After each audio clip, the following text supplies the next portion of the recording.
Welcome to IAS factor restart 60. നമ്മൾ prelims ഇനി 60 ഡേയ്സിലെ campaign ഇന്ന് ഡേ 2 ആണ്.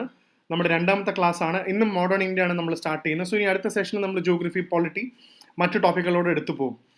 സോ ഇന്ന് ബിഫോർ വി ഡിസ്കസ് നമുക്ക് കുറച്ച് കാര്യങ്ങൾ നോക്കാം. നമ്മൾ ഇന്നത്തെ പ്രധാനപ്പെട്ട കാര്യങ്ങൾ എന്താണ്. ആൻഡ് ബിഫോർ വി ദാറ്റ് ഒരു കാര്യം കൂടെ ഷെയർ ചെയ്യട്ടെ. I am very happy because IAS factor ഇത്രയും നാൾ ഓൺലൈനായിട്ടാണ് നമ്മൾ പഠിപ്പിച്ചുകൊണ്ടിരുന്നതും. സോ നമുക്ക് ട്രിവാൻഡ്രത്ത് ഉള്ളൂര് ഒരു ഓഫ്ലൈൻ സെൻറ്റർ ഉണ്ട്, പ്ലസ് നമ്മുടെ റീഡിംഗ് റൂം കാര്യങ്ങളുണ്ട്. So if you want to visit, definitely നേരിട്ട് വന്ന് മെൻറ്റർ ചെയ്യാവുന്നതാണ്. You can come and meet me, provided just ഒന്ന് വിളിച്ചിട്ട് വരണമെന്ന് മാത്രമേ ഉള്ളൂ. ആൻഡ് റീസ്റ്റാർട്ട് 60യുടെ മെയിൻ ഫീച്ചേഴ്സാണ് നമ്മൾ പറയുന്നത്. അപ്പോൾ ഇതേ റീസ്റ്റാർട്ട് 60യിൽ നമ്മൾ ഫുൾ സിവിൽ സർവീസിൻ്റെ GSൻ്റെ മുഴുവൻ സിലബസും പ്രിലിംസിന് വേണ്ടിയുള്ളതെല്ലാം റിവൈസ് ചെയ്യും.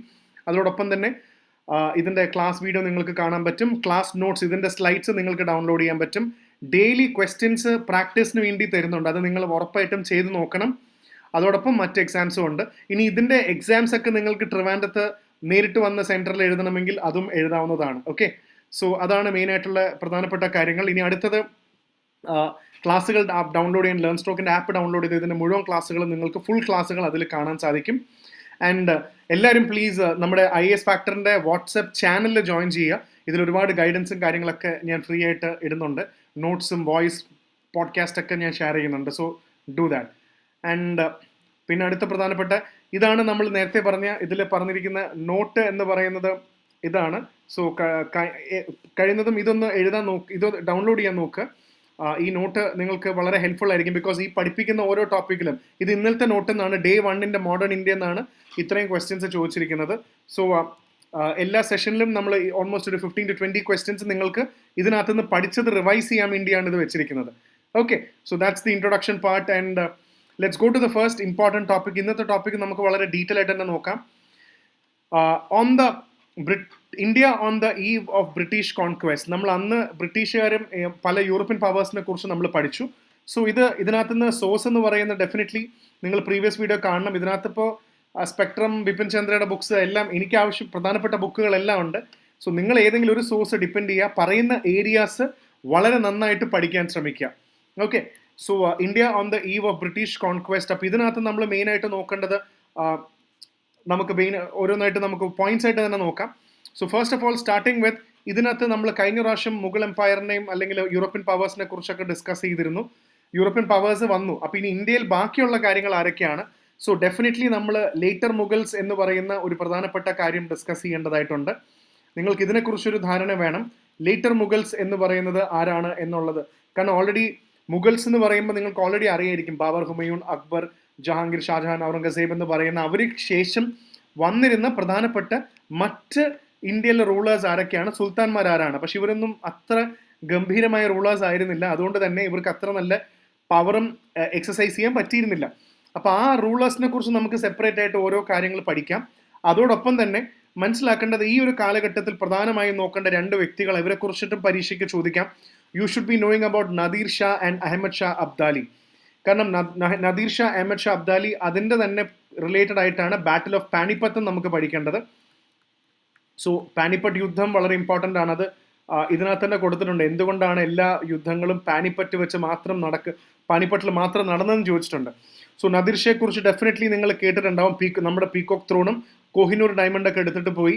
സോ നദീർ ഷയുടെ വളരെ പ്രധാനപ്പെട്ട ഒരു സക്സസർ അല്ലെങ്കിൽ ഒരു ജനറൽ അല്ലെങ്കിൽ ദ മോസ്റ്റ് ട്രസ്റ്റഡ് ലെഫ്റ്റനന്റ് ആയിരുന്നു അഹമ്മദ് ഷാ അബ്ദാലി എന്ന് പറയുന്നത്. അഹമ്മദ് ഷാ ദുറാനി എന്നും വിളിക്കും. സോ ഇവരുടെ റിലേറ്റഡ് ആയിട്ടുള്ള കാര്യങ്ങൾ, ഇവർ ഇന്ത്യയിൽ വന്ന് ഇപ്പോൾ ഓൾറെഡി നമ്മൾ പറയും ഇന്ത്യ എന്ന് പറയുമ്പോൾ ഡെഫിനറ്റ്ലി ഇങ്ങനെ ഒരു കംപ്ലീറ്റ് ഒരു സബ് കോണ്ടിനെന്റ് ഇവിടെ നിൽക്കുന്ന സമയത്ത് ഇന്ത്യയിൽ ഏറ്റവും കൂടുതൽ ആൾക്കാർ ഈ ഏരിയയിൽ നിന്നാണ് വന്നിട്ടുള്ളത്. ഈ നോർത്ത് വെസ്റ്റേൺ റീജിയൻ നിന്നാണ് ഇന്ത്യയിലേക്ക് വന്നിട്ടുള്ളത്. സോ ഇവിടെ പ്രധാനപ്പെട്ട ഒരു പവർ ഇല്ലാത്തതുകൊണ്ട് തന്നെ ആരാണ് ഇവിടെ ഭരിക്കുന്നത്, അല്ലെങ്കിൽ പുറത്തുനിന്നുള്ള ആൾക്കാർ വന്നുകൊണ്ടേയിരുന്നു. ഇതിൽ വളരെ വേണ്ടപ്പെട്ട ആൾക്കാരുടെ പേരുകളാണ് ഞാനിവിടെ പറഞ്ഞത്, നദീർ ഷാ, അഹമ്മദ് ഷാ അബ്ദാലി. ഇനി അടുത്ത പരീക്ഷയ്ക്ക് UPSCയിൽ മുമ്പ് ചോദിച്ച ചോദ്യമാണ് why is battle of Panipat happening. ഈ സ്ഥലത്ത് എന്തുകൊണ്ടാണ് ബാറ്റിൽ ഓഫ് പാനിപ്പത്ത് എപ്പോഴും നടക്കുന്നത് എന്നൊരു ചോദ്യം ഇവിടെ ഉണ്ടായിരുന്നു. സോ എവിടെയാണ് പാനിപ്പത്ത് എന്നുള്ളതും കൂടെ മനസ്സിലാക്കണം. ഇന്നത്തെ ഹരിയാനയിലാണ് പാനിപ്പത്ത് ഉള്ളത്. Yamuna, between the fertile Ganga, Indus rivers. ഒരുപാട് യുദ്ധങ്ങൾ നടന്നിട്ടുണ്ടെങ്കിലും ഇതിൽ പ്രധാനപ്പെട്ട നോക്കേണ്ടത് 3 ബാറ്റിൽ ഓഫ് പാനിപ്പറ്റ്സിനെ കുറിച്ച് പറയുന്നുണ്ട്. മാച്ച് ദ ഫോളോയിങ്ങിനൊക്കെ വളരെ കൃത്യമായിട്ട് നമുക്കൊരു ധാരണ ഉണ്ടാവണം. സോ ഫസ്റ്റ് വൺ പറയുന്നത് 1526 ഇബ്രാഹിം ലോധി ആൻഡ് ബാബറും തമ്മിലുള്ള ഇതിലാണ് മുഗൾ സാമ്രാജ്യം ഇന്ത്യയിൽ കംപ്ലീറ്റ്ലി മുഗൾ സൽത്തനത്ത് is actually beginning in India. And the second is in 1556 between Akbar and Hemu. ഇത് പലരും ഇതിന്റെ റിസൾട്ട് എന്താണെന്നുള്ളത് ഡിബേറ്റബിൾ ആണ്. പക്ഷേ സെക്കൻഡ് ബാറ്റിൽ ഓഫ് പാനിപ്പത്ത് അക്ബറും ഇതാണ്. സോ ഹാവ് എൻ ഐഡിയ, 1556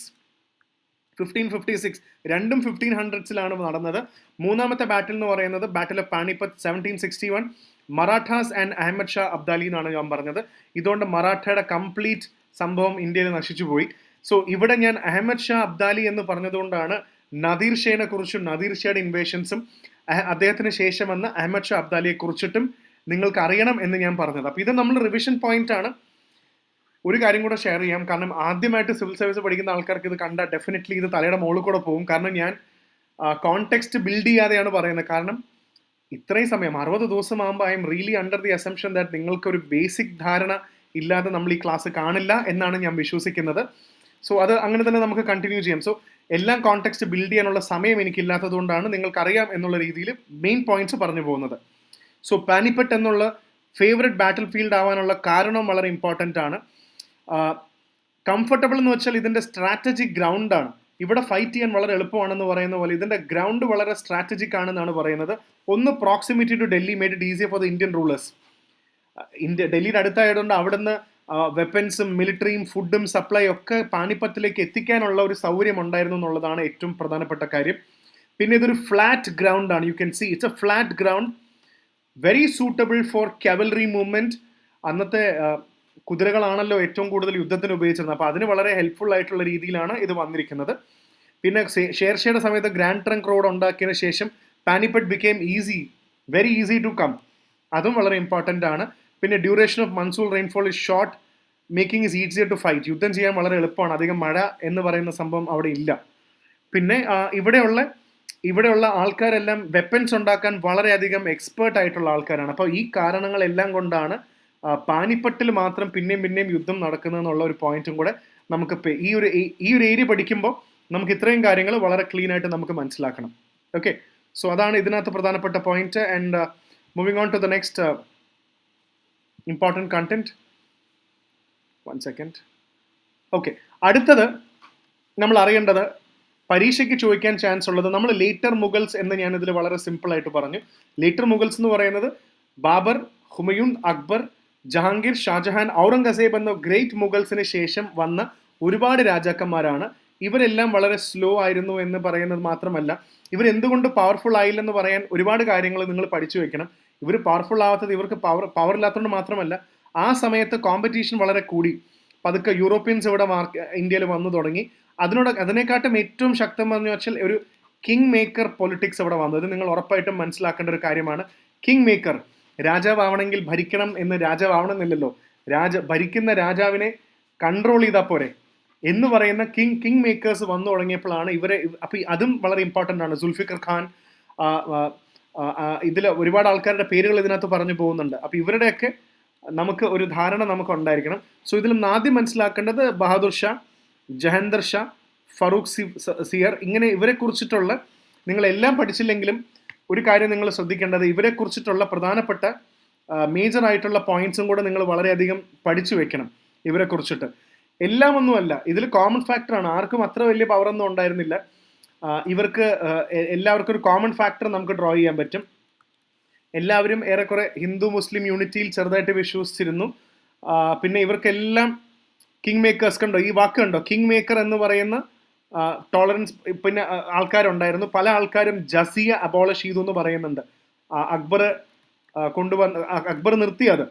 പണ്ട് കാലത്ത് ഹിന്ദുസ് അമ്പലത്തിൽ പോകുന്നതുകൊണ്ടും ഹിന്ദുസ് വർഷിപ്പ് ചെയ്യാൻ പോകുന്ന സ്ഥലങ്ങളിൽ പോകണമെങ്കിലും അല്ലെങ്കിൽ ഹിന്ദുസ് ആയതുകൊണ്ടും അവരുടെ പ്രൊട്ടക്ഷന് വേണ്ടിയൊക്കെ പൈസ കൊടുക്കണം. അങ്ങനെ ഈടാക്കിയിരുന്ന പൈസയാണ് ജസിയ എന്ന് പറയുന്നത്. അത് അക്ബർ അബോളിഷ് ചെയ്ത് കളഞ്ഞു. പക്ഷെ പിന്നീട് ഔറംഗസേബ് ജസിയ റീഇൻട്രൊഡ്യൂസ് ചെയ്തു. അതും ചോദ്യമാണ്. ഔറംഗസേബ് റീഇൻട്രൊഡ്യൂസ് ചെയ്തു. പിന്നെ ഫറൂഖ്, ഇവരെല്ലാം ഒരുവിധം മാറ്റാൻ തുടങ്ങിയിട്ടുണ്ട്. സോ ഈ രാജാക്കന്മാരുടെ പേരും അവരുടെ 1-2 കോൺട്രിബ്യൂഷൻസ് നിങ്ങൾ വളരെയധികം ക്ലീൻ ആയിട്ട് മനസ്സിലാക്കിയിരിക്കണം. പിന്നെ അടുത്ത് എന്തായാലും മസ്റ്റായിട്ടും നമ്മൾ ഉറപ്പായിട്ടും ഒരു ക്ലാരിറ്റി കൊണ്ടുവരേണ്ട ഒരു ടോപ്പിക്കാണ് causes of Mughal empire, decline of Mughal empire. So നിങ്ങൾ പഠിക്കുമ്പോൾ ഒരു 5-6 പോയിന്റ് നിങ്ങൾക്കൊരു ധാരണ ഉണ്ടാവണം എന്തൊക്കെയായിരിക്കും. കാരണം പരീക്ഷയ്ക്ക് പ്രിലിംസിൽ ചോദിക്കാവുന്നതാണ്. Which of the following can be a reason of decline of Mughal empire എന്ന് ചോദിക്കുമ്പോഴും നമുക്ക് ഏകദേശം ഒരു 5-6 കാരണങ്ങൾ ഉണ്ടാവണം. ഇന്ന കാരണങ്ങൾ കൊണ്ടാണ് മുഗൾ എംപയർ ഇന്ത്യയിൽ നശിച്ചു പോയതും അല്ലെങ്കിൽ ഡിക്ലൈൻ ചെയ്ത് പോയതെന്നുള്ള ഒരു clarity it's very important to have. അത് വളരെ കൃത്യമായിട്ട് ആ പോയിന്റുകൾ തന്നെ നമുക്ക് എഴുതി വെച്ച് പഠിക്കേണ്ടതാണ്. ആ പോയിന്റ്സ് അങ്ങനെ തന്നെ വെച്ച് പഠിക്കേണ്ടതാണ്. ഇനി അടുത്ത പ്രധാനപ്പെട്ട കാര്യം നമ്മൾ ഇതിനകത്ത് പഠിക്കുന്നത്, ഹിസ്റ്ററി നമ്മളിവിടെ പഠിച്ചു തുടങ്ങുമ്പോൾ നമ്മൾ ഏറ്റവും ഇമ്പോർട്ടൻ്റ്ലി മനസ്സിലാക്കേണ്ട ഒരു കാര്യം, നമ്മളിവിടെ പതുക്കെ യൂറോപ്യൻ പീരീഡ് നിന്നാണ് സ്റ്റാർട്ട് ചെയ്തത്. യൂറോപ്പിൽ നിന്ന് പതുക്കെ സ്റ്റാർട്ട് ചെയ്തു. പതുക്കെ ഇതിനകത്ത് നിന്ന് ഏറ്റവും സക്സസ്ഫുൾ ആയത് ഇംഗ്ലീഷുകാരാണ്. മറ്റവർ പോർച്ചുഗീസുകാരും അവരൊക്കെ പതുക്കെ വേറെ സൈഡിൽ നിന്നു. ഇതിൻ്റെ പാരലലി തന്നെ മുഗൾസും ഉണ്ടായിരുന്നു. ഇതിൻ്റെ പാരലൽ ലൈനിൽ തന്നെ മുഗൾസും ഇന്ത്യയിൽ റൂൾ ചെയ്തിരുന്നു. മുഗൾസും ഉണ്ടായിരുന്നു. ഒബ്വിയസ്ലി അവരാണല്ലോ ഇവിടെ വരുന്നത്. അതുകൊണ്ടാണ് ഇതിനെ പാരലൽ ലൈനായിട്ട് ഡ്രോ ചെയ്തത്. കാരണം ഇവിടെ വന്നിരുന്ന ഓരോ പോർച്ചുഗീസുകാരാണെങ്കിലും എല്ലാവരും ഈ മുഗൾസായിട്ട് ഇടപെട്ടിരുന്നു. They had interactions with the Mughal people. അതുകൊണ്ടാണല്ലോ നമ്മൾ ഇന്നലത്തെ ക്ലാസ്സിൽ പഠിച്ചത് Thomas Roe, captain William Hawkins, ഒരുപാട് ആൾക്കാർ ഇവിടെ വന്ന് മുഗൾ രാജാക്കന്മാരുടെ കയ്യിൽ നിന്ന് ഫർമാൻ വാങ്ങിച്ചിരുന്നു, ട്രേഡിങ്ങിനുള്ള ഫർമാൻ വാങ്ങിച്ചിരുന്നു. അപ്പോൾ ഇവരെല്ലാം ബന്ധപ്പെട്ടിരുന്നു. പല രീതിയിലും ഇവിടെ ഉള്ള യൂറോപ്യൻ പവേഴ്സ് മുഗൾസായിട്ട് റിലേഷൻസ് ഉണ്ടായിരുന്നു. ആൻഡ് മുഗൾസിന് ശേഷം സംഭവിച്ച എന്താണെന്ന് വെച്ചാൽ ഇതിൻ്റെ ഇടയിൽ പാരലി വേറൊരു ഗ്രൂപ്പ് ഓഫ് ആൾക്കാരുണ്ടായിരുന്നു. ഇവരാണ് നമ്മൾ വളരെ ഡീറ്റെയിൽ ആയിട്ട് പഠിക്കേണ്ടത്. ഇവരാണ് മറാഠാസ്. ഇവർ വളരെ പണ്ട് തൊട്ടേ ഉണ്ട്. ഔറംഗസേബിൻ്റെ സമയത്ത് തൊട്ട് ഇപ്പോൾ ഒരുപാട് രീതിയിലൊക്കെ ഇപ്പോൾ റീസെൻ്റ്ലി സംഭവിച്ചതാണ്. ഔറംഗസേബിൻ്റെ ടൂമ്പ് പൊട്ടിക്കണം എന്ന് പറഞ്ഞിട്ട് ഒരുപാട് ആൾക്കാർ ഈ സിനിമ റിലീസായിട്ടുണ്ട്. ഇനിയിപ്പോൾ വിക്കി കൗശലിൻ്റെ സിനിമയുണ്ട്, ഛാവ എന്ന് പറഞ്ഞ സിനിമ വന്നതിൽ ഔറംഗസേബിൻ്റെ സമയത്ത് ശിവജിയുടെ മകൻ സാംഭാജീനെ വളരെ ടോർച്ചർ ചെയ്തിട്ടാണ് ഔറംഗസേബ് കൊല്ലുന്നത്. പിന്നീട് ശാംബജിയുടെ മകൻ ഷാഹുജീനെ ഔറംഗസേബിൻ്റെ മകനായ പിന്നീട് വന്ന ഒരു മകൻ സുൽത്താൻ ആയില്ല, പക്ഷേ ഡെഫിനറ്റ്ലി പിന്നീട് സുൽത്താൻ സ്ഥാനത്തേക്ക് വന്ന അദ്ദേഹം ഷാഹുജീനെ വെറുതെ വിടുന്നുണ്ട്. ഇദ്ദേഹം പോകുന്ന വഴിക്ക് ഔറംഗസേബിൻ്റെ ടൂമ്പിൽ പ്രാർത്ഥിച്ചിട്ടാണ് പോകുന്നത്. അതൊരു ഒരു ഇമ്പോർട്ടൻറ്റ് മാർക്കാണ്. സോ എന്തായാലും നമുക്ക് മറാഠാസ് ഉണ്ടായിരുന്നു. ഇവരെല്ലാം കഴിഞ്ഞിട്ട് ഈ മുഗൾസ് എന്ന് പറയുന്ന ഈ കൺട്രോൾ പതുക്കെ തകർന്നു തുടങ്ങും. പിന്നെ വരുന്നതാണ് successor state, independent States, new States എന്ന് പറയുന്നത്. ഇവിടെയാണ് നമുക്ക് മനസ്സിലാക്കണമെങ്കിൽ ഒരു കാര്യം കൂടെ നമുക്ക് മനസ്സിലാക്കാം. അതായത് മുഗൾസിൻ്റെ താഴെ ഒരുപാട് ഉണ്ടായിരുന്ന നാട്ടുരാജ്യങ്ങളും അല്ലെങ്കിൽ ചെറിയ കൺട്രീസും അല്ലെങ്കിൽ ചെറിയ സ്റ്റേറ്റ്സ് എന്നൊക്കെ പറയുന്ന ഇവരെല്ലാം പതുക്കെ ഇൻഡിപെൻഡൻ്റ് ആവാൻ തുടങ്ങി ചുറ്റുമുള്ളത്. അങ്ങനെ കുറേ വന്ന സ്റ്റേറ്റുകൾ ഏതൊക്കെയാണ്? ഇവരുടെ കൺട്രോളൊന്നും ഇല്ല. പക്ഷേ ഈ സ്റ്റേറ്റിൻ്റെ ഓരോ സ്റ്റേറ്റിലും പോയി നോക്കിക്കഴിഞ്ഞാൽ ഇതെല്ലാം മുഗൾസിനെ പോലെ തന്നെ ഇരിക്കും. അതുകൊണ്ടാണ് ഹൈദരാബാദ്, അവധൊക്കെ ഏകദേശം അതേ അഡ്മിനിസ്ട്രേഷൻ സിസ്റ്റം ഫോളോ ചെയ്തത്. അപ്പോൾ കുറേ സക്സസർ സ്റ്റേറ്റുകൾ വന്നു. അവധ്, ബംഗാൾ, ഹൈദരാബാദ് ഇവരെല്ലാം മുഗൾസിന് താഴെ ഉണ്ടായിരുന്നവരാണ്. പിന്നീട് ഇൻഡിപെൻഡൻ്റ് ആയി. കുറേ പുതിയ സ്റ്റേറ്റുകൾ വന്നു. ഉദാഹരണത്തിന് മൈസൂർ വന്നു, രാജ്പൂട്ട്സ് വന്നു, ട്രാവൻകൂർ വന്നു.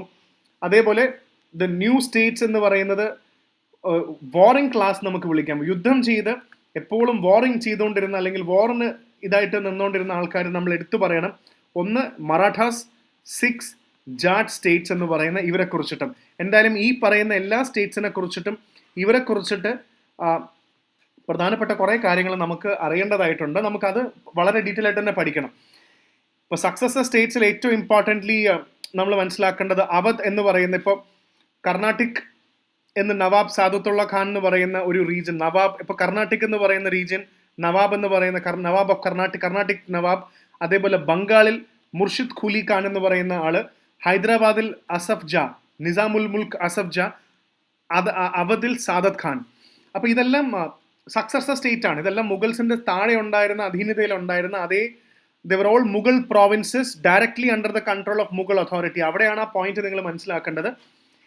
പിന്നീട് ഫ്രം ലേറ്റർ ഓൺ, അതുകൊണ്ടാണ് ഇവരുടെ administration system is pretty much very similar to the Mughal authority. പിന്നീട് അവർ ഇൻഡിപെൻഡൻ്റ് ആയി മാറിയതാണ്. So remember, Carnatic, Bengal, Awadh, Hyderabad. ഇത് ഞാൻ മുഴുവൻ പഠിപ്പിക്കുന്നില്ല. ഇതിനകത്ത് ഓരോ സ്റ്റേറ്റ്, ഇതിനകത്ത് കുറേ കോമൺ ഫാക്ടേഴ്സ് ഉണ്ട്. എല്ലാവരും കോമൺ ഫാക്ടേഴ്സ് ഉണ്ടെന്ന് വെച്ചാൽ എല്ലാത്തിലും മുഗൾ സിസ്റ്റം ഉണ്ട്. പിന്നെ എല്ലായിടത്തും നമുക്ക് ആ കോമൺ ഫാക്ടേഴ്സും പഠിക്കാം. അതിനെക്കുറിച്ച് ഓരോ കാര്യങ്ങളും അല്ലാതെയും നിങ്ങൾക്കൊരു ധാരണ ഉണ്ടാവണം. പിന്നെ സ്പെസിഫിക് കോൺട്രിബ്യൂഷൻ, ഇപ്പോൾ ഉദാഹരണത്തിന് ബംഗാളാണ് നമ്മൾ നോക്കുന്നതെങ്കിൽ ഇതിനകത്ത് അറിയേണ്ട കുറച്ച് ആൾക്കാരുണ്ട്. ഉദാഹരണത്തിന് മുർഷിദ് ഖുലി ഖാൻ നമ്മളിപ്പോൾ പഠിച്ചു. അതേപോലെ അലി വർദി ഖാൻ. ഇവരെ കുറിച്ചിട്ടൊക്കെ 2-3 കാര്യങ്ങൾ നമുക്ക് അറിഞ്ഞിരിക്കണം. അപ്പോൾ ഇവർ ഈ സമയത്തുണ്ടായിരുന്ന ലാൻഡിനെ കുറിച്ച് പറയുന്നുണ്ട്. ഇവരുടെ ബാക്കി ഡീറ്റെയിൽസ് ഒക്കെ ഉണ്ട്, നിങ്ങൾക്കിത് വായിക്കാവുന്നതാണ്. കംപ്ലീറ്റ്ലി ഓരോന്നിലും ഞാൻ കിടക്കുന്നില്ല. പക്ഷേ ഇവരെ കുറിച്ചിട്ട് 1-2 കാര്യങ്ങൾ നിങ്ങൾ ഉറപ്പായിട്ടും അറിഞ്ഞിരിക്കണം എന്നുള്ളതാണ് നമ്മുടെ ഈ റിവിഷൻ്റെ മെയിൻ പർപ്പസ് എന്ന് പറയുന്നത്. പിന്നെ ഇതാണ് കോമൺ ഫാക്ടേഴ്സ് പറഞ്ഞിരുന്നത്, കണ്ടോ? ഇത് 3 പേര്, ഇത് സക്സസർ സ്റ്റേറ്റ്സിലെല്ലാം ഓൾമോസ്റ്റ് കോമൺ ആണ്. Employment four Hindus and Muslims എന്ന് പറയുമ്പോൾ നല്ല ഇക്വാലിറ്റിയിൽ വിശ്വസിച്ചിരുന്ന ആൾക്കാരാണ്, അത് വളരെ ഇമ്പോർട്ടൻ്റ് ആണ്. അതേപോലെ എല്ലാ മെർച്ചൻസിനും ഇന്ത്യൻ ഫോറിൻസിനും എല്ലാം നല്ല എൻകറേജ്മെന്റ് കൊടുത്ത ആൾക്കാരാണ്. Roads and rivers, thieves, robbers ഇതിനൊക്കെ പ്രൊട്ടക്ട് ചെയ്തിരുന്നു. പ്രൈവറ്റ് ട്രേഡ് ബൈ ഒഫീഷ്യൽ, സ്വന്തമായി ട്രേഡ് ചെയ്യുന്ന ആൾക്കാരെ 3 പേരും വളരെ കൃത്യമായിട്ട് തന്നെ ചെക്ക് ചെയ്തിരുന്നു. Prevented abuses in custom administration, compel the servants of English East India Company to obey the laws and same customs duties on other merchants. ഇവിടെ ഈ കാലഘട്ടമായപ്പോഴേക്കും ഇംഗ്ലീഷുകാർ തോന്നിയ പോലെ ഭരിക്കാൻ തുടങ്ങി. അപ്പോൾ ഈ ഇംഗ്ലീഷുകാരെ നിലയ്ക്ക് നിർത്താനും കോമൺ ആയിട്ട് റൂൾസ് വെക്കാനും ഇവർ തീരുമാനമെടുത്തു. പക്ഷേ പ്രധാന പ്രശ്നം എന്താണെന്ന് വെച്ചാൽ they neglected to build a strong army. അതാണ്, കറപ്ഷനും ആർമിയും ഇവർക്ക് പിടിച്ചു നിൽക്കാൻ പറ്റിയില്ല, സ്വന്തമായി വലിയൊരു ആർമി ഉണ്ടാക്കാൻ പറ്റില്ല. അതുകൊണ്ടാണ് ഇവരെല്ലാം അവസാനം ഇംഗ്ലീഷ് എന്ന് പറയുന്ന വലിയ ഫോഴ്സിൻ്റെ എഗെയിൻസ്റ്റ് ആയിട്ട് ഇംഗ്ലീഷിനെതിരെ എല്ലാവരും തോറ്റുപോയി. കാരണം ഇംഗ്ലീഷുകാർക്ക് ഇതെല്ലാം ഉണ്ടായിരുന്നു. സോ അതാണ് ഇവിടുത്തെ ഏറ്റവും ഇമ്പോർട്ടൻ്റ് ആയിട്ട് നമ്മൾ മനസ്സിലാക്കേണ്ട പ്രധാന പോയിന്റ്. സോ അത് ഓർത്ത് വെക്കുക ഈ പ്രധാന കിങ്ഡംസിനെ കുറിച്ചിട്ടും, അത് കൈൻഡ്ലി റിമെമ്പർ ദാറ്റ്. ഇനി അടുത്തത് അവധിനെ കുറിച്ച് നമ്മൾ ഇതിന് വളരെ കൃത്യമായിട്ട് ഡീറ്റെയിൽ ആയിട്ട് നമ്മൾ ഇതിനകത്ത് പറയുന്നുണ്ട് അവധിനെ കുറിച്ചിട്ട്. അവധിൽ പ്രധാനപ്പെട്ട എല്ലാ ആൾക്കാരെയും നിങ്ങൾ ഓർത്ത് വെക്കണം എന്നില്ല. Sadath Khan, he's A founder of, ഇദ്ദേഹത്തിന്റെ ടൈറ്റിൽ പരീക്ഷയ്ക്ക് മുന്നേ ചോദിച്ചിട്ടുണ്ട്. ബുർഹാൻ ഉൽ മുൽക്ക് എന്ന് പറയുന്നത് അദ്ദേഹത്തിന്റെ ടൈറ്റിലാണ്. സാദത്ത് ഖാൻ അവധെന്ന് ഓർത്താൽ മതി. അദ്ദേഹത്തിന്റെ ടൈറ്റിലാണ് ബുർഹാൻ ഉൽ മുൽക്ക് എന്ന് പറയുന്നത്. ഇൻവേഷൻ ഓഫ് നദീർ ഷാ, ഈ 1737 സമയത്താണ് നദീർ ഷാ വരുന്നത്. 1737 സോ 1756 ഏത് വർഷമാണ് ബാറ്റിൽ ഓഫ് പാനിപ്പട്ട് നടന്നത് നിങ്ങൾക്ക് ഓർമ്മയുണ്ടാവും, അത് ഓർത്ത് വെക്കുക. ആൻഡ് അതിനുശേഷം വന്നത് സഫ്ദർജംഗ് എന്ന് പറയുന്ന രാജാവാണ്. ഇദ്ദേഹത്തിനെ കുറിച്ച് NCERT കൊടുത്തിട്ടുണ്ട്. വളരെ നല്ല മനുഷ്യനാണ്. അദ്ദേഹത്തിന് ഒരു ഭാര്യ ഉണ്ടായിരുന്നു, ഒരുപാട് ഭാര്യമാരും ഈ അങ്ങനത്തെ ഒരു സിസ്റ്റത്തിൽ വിശ്വസിക്കാത്ത നല്ലൊരു മനുഷ്യനായിരുന്നു എന്നാണ് അദ്ദേഹത്തിനെ കുറിച്ചിട്ട് രേഖപ്പെടുത്തിയിരിക്കുന്നത്. സഫ്ദർജംഗ് NCERT കിടപ്പുണ്ട്. പിന്നീട് ഷുജാഉദ്ദൗള എന്ന് പറയുന്നത് 1761. അപ്പോൾ ഇതിൽ നിങ്ങൾക്ക് മനസ്സിലായി 1737 എന്ന് പറയുന്നത് നദീർ ഷായുടെ സമയമാണെന്ന് ഒരു ടൈം ലൈൻ നിങ്ങൾക്ക് മനസ്സിലുണ്ടാക്കിയെടുക്കാം. അതിനുശേഷം 1761 തേർഡ് ബാറ്റിൽ ഓഫ് പാനിപ്പത്ത് വന്നു. പിന്നെ അതിനുശേഷം 1764 ബാറ്റിൽ ഓഫ് ബക്സർ നമ്മൾ പഠിക്കും. Battle of Buxar, battle of Plassey ഒക്കെ അവധിലല്ല പ്ലാസി വരുന്നത്. സിരാജ് ദൗള ബംഗാളി ആയതുകൊണ്ടാണ് നമ്മൾ ഇതിനകത്ത് നോക്കാത്തത്. പക്ഷെ ബാറ്റിൽ ഓഫ് ബക്സർ ഒക്കെ വരുന്നുണ്ട്. അപ്പോൾ ഇതിനകത്ത് അസഫുദ്ദൗള അവധിലെ വളരെ ഫേമസ് മനുഷ്യനാണ്. അത് എന്തുകൊണ്ടാണെന്ന് വെച്ചാൽ contribution in Lucknow culture built Bara Imam Bara. നിങ്ങൾ ലക്നോ അല്ലെങ്കിൽ ആ ഭാഗത്ത് പോയി കഴിഞ്ഞാൽ നവാബ്സിന്റെ Lucknow is very very important for നമ്മുടെ ഏറ്റവും, നിങ്ങൾ നോൺ വെജിറ്റേറിയൻ ഒക്കെ ഫുഡ് കഴിക്കുകയാണെങ്കിൽ ഫുഡ് ആർട്ട് ആൻഡ് കൾച്ചറിനൊക്കെ ഭയങ്കര ഇമ്പോർട്ടൻറ്റ് സ്ഥലമാണ് ലക്നോ. നവാബ്സിന്റെ സ്ഥലമാണ്. And you should know it was build Bara Imam Bara. ഇത് പ്രീവിയസ് ഇയർ ക്വസ്റ്റൻ ആണ്, UPSC ചോദിച്ചിട്ടുണ്ട്. അസഫുദ്ദൗള എന്ന് പറയുന്ന അവധിലെ സുൽത്താനാണ് ഇത് ക്രിയേറ്റ് ചെയ്തിട്ടുള്ളത്. സോ 2-3 കാര്യങ്ങൾ പ്രധാനമായിട്ടും ഇതിനകത്ത് ഓർത്ത് വെക്കുക. സോ ഇതിനകത്ത് ഹൈദരാബാദും ഇത് ബാക്കിയൊക്കെ നിങ്ങൾ ഓർത്ത് വെക്കണം. ഇനി അടുത്ത പ്രധാനപ്പെട്ട ഒരു മേജർ കാര്യമാണ് മറാഠാസ് എന്ന് പറയുന്നത്. സോ മറാഠാസിനെ കുറിച്ച് നമുക്ക് നല്ലൊരു ക്ലാരിറ്റി നമുക്ക് ഇവിടെ ഉണ്ടാവണം. മറാഠാസിനെ കുറിച്ചിട്ട് ഇതിനകത്ത് ഒരുപാട് പോയിന്റ്സ് പറയുന്നുണ്ട്. കാരണം മറാഠാസ് ഇവിടെ എടുത്തു പറയാൻ കാരണം എന്താണെന്ന് വെച്ചാൽ ഇത് നിങ്ങൾ മറാഠാസ് കുറച്ച് സമയമെടുത്ത് തന്നെ പഠിക്കേണ്ടി വരും. ഇത് മുഴുവൻ പഠിപ്പിക്കാൻ നിന്ന് കഴിഞ്ഞാൽ മറാഠാസ് ആ ഒരു വലിയ ഏരിയ ആണ്. അത് മുഴുവൻ നമുക്ക് ക്ലാസ് ആയിട്ട് പഠിപ്പിക്കാൻ ഡിഫിക്കൽട്ടാണ്, കാരണം നമ്മുടെ ടൈം സ്കെയിൽ നമുക്ക്. പക്ഷെ നിങ്ങളും അതുകൊണ്ട് തന്നെ മനസ്സിലാക്കേണ്ടത് ഈ മറാഠ എംപയർ കണ്ടോ, വളരെ ചെറിയ ഇമ്പോർട്ടൻറ്റ് കാര്യങ്ങൾ പറഞ്ഞു തരാം. ഈ പണ്ട് നോർത്ത് ഇന്ത്യൻ മാപ്പ് എടുക്കുകയാണെങ്കിൽ നോർത്ത് ഇന്ത്യയിൽ മൊത്തം മുഗൾസ് ഉണ്ടായിരുന്ന സമയത്ത് നമുക്ക് അറിയാം, മഹാരാഷ്ട്ര റീജിയനിൽ ശിവജിയുടെ സമയത്തും അങ്ങോട്ടും ഇങ്ങോട്ടും ഇവർക്ക് മുഗൾസായിട്ട് ഭയങ്കര സ്പർദ്ധ ഉണ്ടായിരുന്നു, ഒരു ഭയങ്കര കോമ്പറ്റീഷൻ ഉണ്ടായിരുന്നു. അപ്പോഴും മറാഠാസിൻ്റെ ഏറ്റവും വലിയ ആഗ്രഹം എന്താണെന്ന് വെച്ച് കഴിഞ്ഞാൽ മുഗൾസിനെ ബീറ്റ് ചെയ്യുക, അല്ലെങ്കിൽ ഇന്ത്യ മൊത്തം ഒരു എംപയർ ക്രിയേറ്റ് ചെയ്യുക എന്നുള്ളത് വലിയൊരു ഡ്രീം ആയിരുന്നു. ആ ഡ്രീമിന് സത്യം പറഞ്ഞാൽ ആദ്യകാലത്ത് മുഗൾസ് ആയിരുന്നു ഏറ്റവും വലിയ ഒരു ഡിഫൻസ് കൊടുത്തിരുന്നത്. പിന്നീട് പതുക്കെ അവർ ഓൾ ഇന്ത്യ ലെവൽ, നാഷണൽ ലെവലിലേക്കൊക്കെ മുഗൾസിനെയും ബീറ്റ് ചെയ്തുകൊണ്ട് വരുന്ന ഒരു സിറ്റുവേഷൻ ക്രിയേറ്റ് ആയി മറാഠാസിന്. ഇവരുടെ ഒരു നാഷണൽ ഓൾ ഇന്ത്യ എംപയർ എന്ന് പറയുന്ന വലിയ സ്വപ്നം തകർന്നു പോയത് 1761 ബാറ്റിൽ ഓഫ് പാനിപ്പറ്റിൽ അഹമ്മദ് ഷാ അബ്ദാലിയുടെ കൂടെ മറാഠാസ് കംപ്ലീറ്റ്ലി ഷാറ്റർഡ് ആയി പോയതുകൊണ്ടാണ് പിന്നെ ഒരു നാഷണൽ മുഗൾ എംപയർ ഒന്നും ക്രിയേറ്റ് ആവാത്തത്. അത് ഇംഗ്ലീഷുകാർക്കും വളരെ വളരെ ഹെൽപ്ഫുൾ ആയി, കാരണം അവരൊരു നാഷണൽ പവർ ആയില്ല എന്നുള്ളത് വളരെയധികം അവർ ഹാപ്പി ആയിരുന്നു. അപ്പോൾ അത് നമുക്ക് അതിനകത്തു നിന്നൊരു കാര്യം നിങ്ങൾക്ക് മനസ്സിലാവും. അപ്പോൾ ഇതിനകത്ത് നമ്മൾ നടക്കുന്ന പ്രധാനപ്പെട്ട കോൺട്രിബ്യൂഷൻ പരീക്ഷയ്ക്ക് നമ്മൾ നോക്കേണ്ടത് ഡെഫിനറ്റ്ലി ശിവാജിയുടെ കോൺട്രിബ്യൂഷൻ നമുക്കറിയണം. ശിവാജിക്ക് ശേഷം ഡെഫിനറ്റ്ലി സാംബാജി, അദ്ദേഹത്തിൻ്റെ മകൻ ഷാഹു. ഈ ഒരു പാരലൽ ഫോമിൽ പോകുന്ന കുറേ അഡ്മിനിസ്ട്രേഷൻ കാര്യങ്ങളുണ്ട്. പിന്നെ ഇതിന് ശേഷം വന്ന് ഈ പേഷ്വ എന്ന് പറഞ്ഞൊരു കൾച്ചർ, ബേസിക്കലി പഴയ ഒരു പ്രൈം മിനിസ്റ്റർ അല്ലെങ്കിൽ ഒരു ഹെഡ് എന്ന് പറയുന്ന ഒരു സംഭവമാണ്. പിന്നീട് പേഷ്വാഷിപ്പാണ്. ഒരുപാട് തരം പേഷ്വ നമ്മൾ ഇടയ്ക്കിടയ്ക്ക് കേൾക്കും. അതിൽ പ്രധാനപ്പെട്ട പേഷ്വ എന്ന് പറയുന്ന ആൾക്കാരാണ് ബാലാജി വിശ്വനാഥ്, ബാജിറാവോ, മാധവ് റാവോ, ബാലാജി ബാജിറാവോ, നാരായൺ റാവു, രഘുനാഥ് റാവു, പേഷ്വ ബാജിറാവോ ടു സവായ് മാധവറാവ്. ഈ പേരുകളെല്ലാം ഓർത്തു വെക്കാൻ സാധാരണഗതിയിൽ കുറച്ച് ഡിഫിക്കൽട്ടാണ്, കാരണം ഈ പേരുകളാണ് ഓർത്തു വെക്കേണ്ടത്. പക്ഷെ നിങ്ങൾക്ക് പറ്റുമെങ്കിൽ ഇവരുടെ ക്രൊണോളജിയോ അല്ലെങ്കിൽ ഇവരെ കുറിച്ചിട്ടുള്ള പേഷ്വ എന്ന് പറയുന്ന കാര്യം നിങ്ങൾ റിവൈസ് ചെയ്യുന്ന സമയത്ത് ഉറപ്പായിട്ടും മസ്റ്റായിട്ടും നിങ്ങൾ ശ്രദ്ധിക്കേണ്ട ഒരു കാര്യമാണ് ഇവരെ കുറിച്ചിട്ടുള്ള ഇവരുടെ ബാക്ക്ഗ്രൗണ്ട് എന്ന് പറയുന്നത്. പേഷ്വ പ്രൈം മിനിസ്റ്റർ എന്നാണ്, കണ്ടോ, പ്രൈം മിനിസ്റ്റർ എന്ന് തന്നെയാണ് പേഷ്വ എന്ന് ഉദ്ദേശിക്കുന്നത്. സോ ആദ്യം ശിവജി, സാംബാജി, ഷാഹുജി ഇതൊക്കെ കഴിഞ്ഞതിന് ശേഷം ഈ പേഷ്വ പവർ ഭയങ്കര ഇമ്പോർട്ടൻ്റ് ആയിരുന്നു. അത് നിങ്ങൾ വളരെ കൃത്യമായിട്ട് മനസ്സിലാക്കണം. പിന്നെ ശരിക്കും പറഞ്ഞാൽ ഈ ഒരു സ്ലൈഡ് നിങ്ങൾക്ക് ഡൗൺലോഡ് ചെയ്യുമ്പോൾ നിങ്ങൾക്ക് വായിക്കാവുന്നതാണ്. എല്ലാം ഒന്നും ഓർത്ത് വെക്കാൻ പറ്റുമൊന്നുമില്ല. പക്ഷേ പൊതുവെ ആൾക്കാർക്ക് മറാഠ ഹിസ്റ്ററി പഠിക്കാൻ കുറച്ച് ബോറാണ്, കാരണം നമുക്കത് എല്ലാം ഓർത്ത് വെക്കാൻ പറ്റില്ല. ഇത് ഞാനിപ്പോൾ മഹാരാഷ്ട്രയിൽ പറഞ്ഞു കഴിഞ്ഞാൽ അവർ നമ്മൾ ചീത്ത വിളിക്കും. പക്ഷേ ഡെഫിനറ്റ്ലി നമുക്ക് ഇവിടെ നിന്നും it's very difficult unless and until you don't have a very genuine interest of learning about Marathas. It's very difficult to remember this. സാധാരണക്കാരൻ നമുക്ക് എന്നാലും UPSC നമുക്ക് പരീക്ഷ ഉള്ളതുകൊണ്ട് നമുക്ക് എല്ലാം ഓർത്ത് വെക്കാൻ പറ്റിയില്ലെങ്കിലും ഒരു മിനിമം കാര്യങ്ങൾ നമുക്ക് ഓർമ്മയുണ്ടാവണം. അപ്പോൾ അത് നമുക്ക് ഇതിനകത്ത് ജസ്റ്റ് ഒന്ന് നോക്കാം. അപ്പോൾ ബാലാജി വിശ്വനാഥിൻ്റെ പ്രധാനപ്പെട്ട കാര്യങ്ങൾ, ഇദ്ദേഹം പ്രൈം മിനിസ്റ്റർ ആയിരുന്നു, ഷാഹുവിൻ്റെ സമയത്തായിരുന്നു. ആ സമയത്തുണ്ടായിരുന്ന കാര്യങ്ങളൊക്കെ എഴുതിയിട്ടുണ്ട്. Second founder of Maratha state എന്നാണ് അദ്ദേഹത്തിന് അറിയുന്നത്. Bajirao one fighting Peshwa. He transform the Maratha into an all India empire. Very very important. So Bajirao Mastani എന്നൊക്കെ കേട്ടിട്ടുണ്ടാവും, നിങ്ങൾ സിനിമയെങ്കിലും കേട്ടിട്ടുണ്ടാവും. അപ്പോൾ അതിൽ ഓൾ ഇന്ത്യ എംപയർ ആക്കാൻ സഹായിച്ചത് ബാജിറാവ് വൺ ആണ്. പിന്നെ Balaji Bajirao, also known as Nana Sahib, ഇദ്ദേഹമാണ് നാനാ സാഹിബ് എന്ന് വിളിക്കുന്നത്. നാനാ സാഹിബിൻ്റെ സമയത്താണ് battle of Panipat, defeat of Marathas. അപ്പോൾ ബാലാജി ബാജിറാവിൻ്റെ സമയത്ത്, നാനാ സാഹിബിൻ്റെ സമയത്താണ് ഡെഫിനറ്റ്ലി സംഗോള എഗ്രിമെന്റ് ഓഫ് 1715. ഈ വാക്കുകളൊക്കെ എവിടെയെങ്കിലും കേൾക്കുകയാണെങ്കിൽ സംഗോള എന്നൊക്കെ കേട്ട് കഴിഞ്ഞാൽ അടുത്ത പ്രാവശ്യം ഉറപ്പായിട്ടും മറാഠയാണെന്ന് ഓർത്തു വെച്ചോ. And next is Madhav Rao എന്നുള്ളത് മറാഠ റിസറക്ഷൻ, പിന്നെ മറാഠാസ് കയറി വന്ന്, പിന്നെ രഘുനാഥ് റാവു. ഇതിനകത്ത് Anglo Maratha war, Holkar, division of Maratha. Sawai Madhav റാവുവിൻ്റെ സമയത്താണ് മറാഠ എംപയർസ് ഡിവൈഡ് ചെയ്ത് പോകുന്നത്.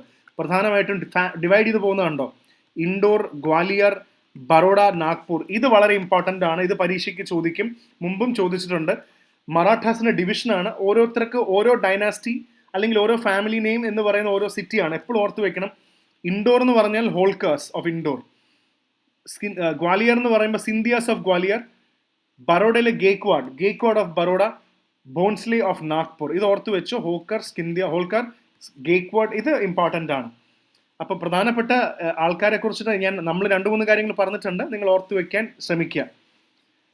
പിന്നെ ബാറ്റിലിൻ്റെ മുഴുവൻ കാര്യങ്ങളും ഞാൻ പറയുന്നില്ല, പക്ഷേ ഈ ബാറ്റിൽ of Panipat, third battle of Panipat important ആണ്. കാരണം മറാഠ ഒരു നാഷണൽ എംപയർ ആയിട്ട് വന്നത് പിന്നീട് ആ നാഷണൽ എംപയർ അല്ലാതെ പോവുകയാണ്. അപ്പോൾ അത് നമ്മൾ കഴിഞ്ഞ സ്ലൈഡിൽ കണ്ടില്ലേ, മറാഠ എംപയറിൻ്റെ ഇതിൽ വന്ന പ്രധാനപ്പെട്ട ആരുടെ ഇതിലായിരുന്നു എന്ന് ചോദിച്ചു കഴിഞ്ഞാൽ നമ്മൾ ഇതിനകത്ത് വളരെ കൃത്യമായിട്ട് കൊടുത്തിട്ടുണ്ട്. ബാജിറാവ് വണ്ണിൻ്റെ സമയത്താണ് ഒരു ഓൾ ഇന്ത്യ എംപയർ എന്ന രീതിയിൽ ഇതിലേക്ക് വന്നത്, പക്ഷെ അത് നടന്നില്ല. അതാണ് അതിനകത്ത് ഏറ്റവും important. It didn't happen, it work out ആയില്ല. സോ അടുത്ത കാരണങ്ങൾ നിങ്ങൾ മനസ്സിലാക്കി വെക്കുക. എന്തുകൊണ്ടാണ് ബാറ്റിൽ ഓഫ് പാനിപ്പത്ത് നടന്നത്, എന്തുകൊണ്ടാണ് അത് പരാജയപ്പെട്ടു പോയത്. കാരണം Abdali's forces outnumber Maratha, the button organised. ഉറപ്പായിട്ടും അഹമ്മദ് ഷാ അബ്ദാലിയുടെ ആ സിനിമ നിങ്ങൾ കണ്ടിട്ടുണ്ടെങ്കിൽ നിങ്ങൾക്ക് എളുപ്പമാണ്. അതിൽ ഫോഴ്സസ് മറാഠാസിനെക്കാട്ടും ബെറ്റർ ആയിരുന്നു. പിന്നെ മറാഠ സമയത്ത് ഫെമൈൻ കണ്ടീഷൻസ് ഉണ്ടായിരുന്നു, അത് മറാഠാസിന് വലിയൊരു ക്ഷീണമായി പോയി. പിന്നെ ബാക്കിയുള്ള കാര്യങ്ങൾ നിങ്ങൾക്ക് നോക്കാം. യെസ്, അത്രയേ ഉള്ളൂ. ഇത് നിങ്ങൾ സ്വയം വായിക്കുന്നതായിരിക്കും നല്ലത്. Battle of. ഇനി അടുത്ത മറാഠാസ് കഴിഞ്ഞു. നമ്മളിപ്പോൾ എല്ലാം നോക്കിയില്ല. ആ സമയത്ത് മുഗൾസിൻ്റെ താഴെ വന്ന ഹൈദരാബാദ്, അവധ്, അതേപോലെ തന്നെ ബാക്കി കർണാടകയിലെ കാര്യം പറഞ്ഞു. ഇനി അടുത്ത് മറാഠാസ് നമ്മളൊരു ഓൾ ഇന്ത്യ എംപയർ ആണെന്ന് പറഞ്ഞു. അതിൽ പേഷ്വാസ് നിങ്ങൾ എടുത്തു പറയണം. അത് പരീക്ഷയ്ക്ക് നമുക്ക് റിവിഷന് പേഷ്വാസ് എങ്ങനെയെങ്കിലും മുഴുവൻ പഠിച്ചില്ലെങ്കിൽ ഞാൻ ആ പറഞ്ഞ പോയിന്റിലെങ്കിലും നിങ്ങൾ ഇതിലേക്ക് വളരെ ശ്രദ്ധിച്ചൊന്ന് എത്താൻ പറ്റുമെങ്കിൽ വളരെ നല്ലതായിരിക്കും. ഒരുപാട് ഇതിൻ്റെ കാരണങ്ങൾ ഉറപ്പായിട്ടും അറിഞ്ഞിരിക്കണം. ഈ ടേബിൾ ആർത്തുന്നുള്ള പ്രധാനപ്പെട്ട കാര്യങ്ങൾ മാത്രം പ്രിലിംസിന് വേണ്ടി ഒന്ന് അറിഞ്ഞിരുന്നാൽ ഓക്കെയാണ്. ഈ പാനിപ്പട്ട് യുദ്ധത്തിൻ്റെ കാരണങ്ങളും നമുക്ക് അറിഞ്ഞിരിക്കണം. ഇനി അടുത്തത് പ്രധാനമായിട്ടും 6 ആണ്. നമുക്കറിയാം 6 എന്ന് പറയുമ്പോൾ തന്നെ they are known as a warrior class. എപ്പോഴും ഭയങ്കര ടെമ്പർ ലൂസ് ചെയ്യുന്ന ആൾക്കാരായിട്ടാണല്ലോ. ഒന്നില്ലെങ്കിൽ ഏറ്റവും കൂടുതൽ ടെമ്പർ ലൂസ് ചെയ്യുന്ന ആൾക്കാരായിട്ട് കാണിക്കും, അല്ലെങ്കിൽ ഏറ്റവും കൂടുതൽ തമാശ പറയുന്ന വിഡ്ഢിത്തരം കാണിക്കുന്ന ആൾക്കാരാണ് സർദാർജിമാരെ പൊതുവെ കാണിക്കുക. പക്ഷേ they are very warrior people. അപ്പോൾ ഇതിൽ ക്രോണോളജി ഓഫ് സിഖ് ഗുരൂസ് വളരെ വളരെ ഇമ്പോർട്ടൻ്റ് ആണ്. ഇത് ഈ സിഖ് ഗുരൂസ് എല്ലാം UPSCയുടെ പ്രീവിയസ് ഇയർ ക്വസ്റ്റൻ ആണ്. UPSC മുന്നേ ചോദിച്ചുള്ള ചോദ്യങ്ങളാണ്. അതുകൊണ്ട് തന്നെ നമ്മൾ സിഖ് ഗുരൂസിനെ കുറിച്ചിട്ട് definitely Guru Nanak is the founder of Sikhism, അതിനുശേഷം ഗുരു അംഗാഡ്, ഗുരു അമർദാസ്, ഗുരു രാംദാസ്, ഗുരു അർജുൻ ദേവ്, ഗുരു ഹർഗോബിന്ദ്, അങ്ങനെ ഓരോ സിഖ് ഗുരുകളും കുറിച്ചിട്ടും അവസാനം ഗുരു ഗ്രന്ഥ് സാഹിബ് എന്ന് പറയുന്ന അവരുടെ ഹോളി ബുക്കിലേക്ക് എത്തുന്ന വരെയുള്ള ആൾക്കാരെ കുറിച്ച് നിങ്ങൾ നന്നായിട്ട് അറിയണം. ഇപ്പോൾ ഗുരുമുഖി സ്ക്രിപ്റ്റ്, ഇതാണ് പഞ്ചാബീസിന്റെ സിഖുകാരുടെ പ്രധാനപ്പെട്ട ഇത് ലങ്കാർ കിച്ചൺ കൊണ്ടുവന്നത് ഗുരു അംഗദാണ്. ഇതൊക്കെ പരീക്ഷയ്ക്ക് ചോദിക്കും, ഇതൊക്കെ ചോദിച്ചിട്ടുമുണ്ട്. PYQ എന്ന് പറയുമ്പോൾ 2011 മാത്രം കാണില്ലേ നിങ്ങൾ. 2011 മുന്നേയും ആൾക്കാർ ഇപ്പോൾ പഠിച്ചിരുന്നു. അതിന് മുന്നേയും പ്രീവിയസ് ഇയർ ക്വസ്റ്റ്യൻ പേപ്പർ ഉണ്ട്. അപ്പോൾ അതുകൊണ്ട് അത് നിങ്ങൾ ശ്രദ്ധിച്ച് നോക്കുക. ലങ്കാറൊക്കെ കൊണ്ടുവന്ന അംഗദാണ്. ഗുരു അമർദാസ് started the Anand Karaj marriage, abolished sati among the Sikh community. ഇതൊക്കെ